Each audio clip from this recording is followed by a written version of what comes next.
Aedes মশাজনিত রোগে ডেঙ্গুতে গত ২৪ ঘন্টায় দুজনের মৃত্যু হয়েছে বলে জানিয়েছে স্বাস্থ্য অধিদপ্তর।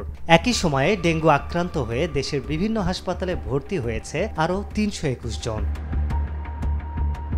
২৭ সেপ্টেম্বর স্বাস্থ্য অধিদপ্তর থেকে পাঠানো এক সংবাদ বিজ্ঞপ্তিতে এই তথ্য জানানো হয়েছে। গত ২৬ সেপ্টেম্বর সকাল ৮টা থেকে পরবর্তী ২৪ ঘন্টার তথ্য জানিয়েছে স্বাস্থ্য অধিদপ্তর। স্বাস্থ্য অধিদপ্তরের তথ্য অনুযায়ী গত ২৪ ঘন্টায় মৃত দুজনই ঢাকার ২ সিটি কর্পোরেশনের বাসিন্দা। এ নিয়ে চলতি বছরে ঢাকা দক্ষিণ ও উত্তর সিটি কর্পোরেশনে ১০০ জনের মৃত্যু হলো। এদিকে চলতি বছরে সারা দেশে এখন পর্যন্ত ডেঙ্গুতে ১৪৩ জনের মৃত্যু হয়েছে এবং গত ২৪ ঘন্টায় দেশের বিভিন্ন হাসপাতাল থেকে ১১১৮ জন ডেঙ্গু রোগীকে ছাড়পত্র দেয়া হয়েছে।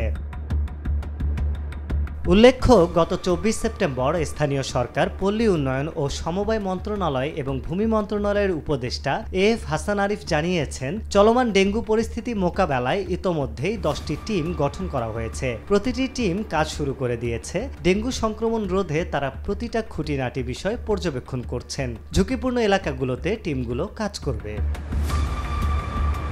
আরিফ হক, মাই টিভি।